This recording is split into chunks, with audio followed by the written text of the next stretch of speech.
USC lost its first game at home on Sunday, and you could say only one man was to blame. The Trojans had no real answer for Utah big man Jakob Poeltl. I'm now joined by Paolo Uggetti to help break down how Poeltl was so effective against USC. Thanks for joining me, Paolo. Thanks for having me. First, let's break down how USC's defense as a whole has struggled as of late. The Trojans are 1-3 over the last 4 games, and defense has really been the reason why. Yeah, as you can see, the last 4 games, teams have really kind of scouted the Trojans. They're finding out what their weaknesses are. And on defense, there's been a couple things here or there that are really setting them back. Most importantly, and probably the biggest one, has been the rebounding margin. Trojans don't really have a consistent big man who can rebound the ball. They have a trio of guys who are athletic and they are a big presence in the paint, but they're not really playing to their full potential right now. So it's really hurting them in the rebounding margin, and that leads to teams getting second chance points and really being more efficient when USC's on defense. Yeah, with those second chance points, there's a lot of kickouts to open threes, which helps the other team's percentages go up and score at a more efficient rate. Like you said, with the rebounding issue, with Nikola, Benny, and Shemezi, they're obviously good as a trio, but they aren't the dominant presence that Poeltl is on the inside. And as we showed you, USC's defense has struggled in recent weeks, but also on Sunday in particular. Head coach Andy Enfield explained why Poeltl is so tough to defend. Well, you try to keep the ball out of his hands best you can, and once he touches it, and then we tried to double team him, and he was able to find some shooters, got a few threes, and then when we didn't double him, he scored on us, and then he had 6 offensive rebounds. So you try to block him out, but he's a very smart player, and he was extremely effective. Now let's break down a couple plays about why Poeltl has been so effective. Let's roll the first one. Poeltl gets really deep position on the inside, and when he catches the ball, he's almost in the restricted area already, way too easy for an easy layup. All right, Paolo, so we saw the first play. Now break down what specifically happened to me in this freeze frame. Okay, there's a few things that went wrong here. First of all, the biggest problem was that Shemezi Metu let Jakob Poeltl get in way too deep inside the zone right here. If he's already so close to the basket, his bucket, his hook, or whatever he's going to do to score is going to be way too easy. And you can see everybody's out at the perimeter and only Poeltl's inside. And you see Keaton Reinhardt here. He's lost track of his man. But if he's going to even lose track of his perimeter guy, he's got to come in and help earlier here to deny the ball to Poeltl. Because if not, then he's going to have the easy score like we saw. Absolutely. And the next picture here, Poeltl's got that inside position.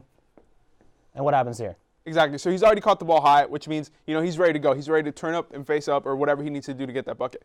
You see Shemezi here, he doesn't have the power, right? He's lost his base, and Poeltl's just going to do an easy turnaround and really score. And Caden's already, he's too late. Poeltl's already have the ball. He has not denied it, and it's just going to be way too easy. Absolutely. Let's watch it again.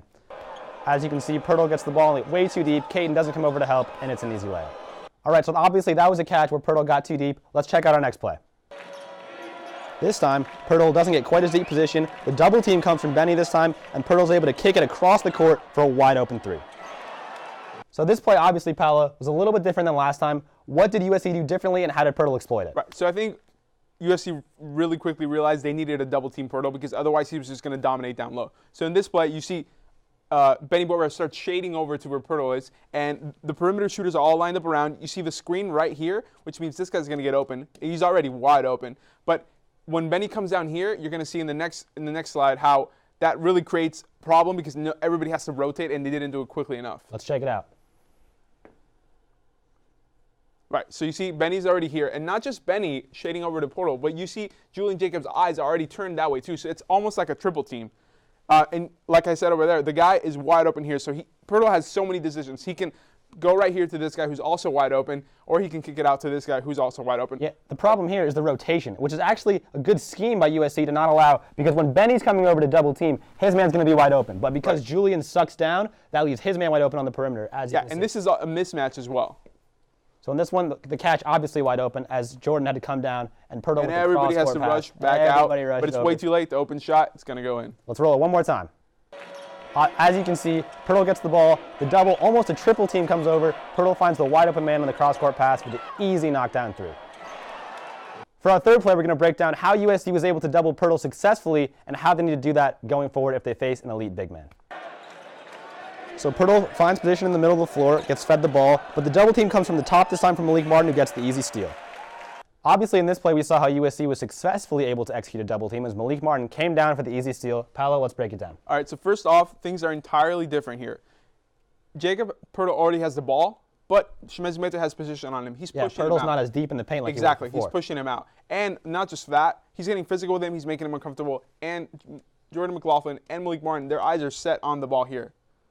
Yeah, what's great here, The helpful for USC is that Utah's other big man is at the top of the key, so when the double team comes from there, if Poeltl wants to kick it out to the open guy, it's a big man, he's not as good of a shooter. Exactly. You'll live with that play, so that's why you double him down. And then Malik Martin's able to come down for the easy steal. Let's check it out one more time.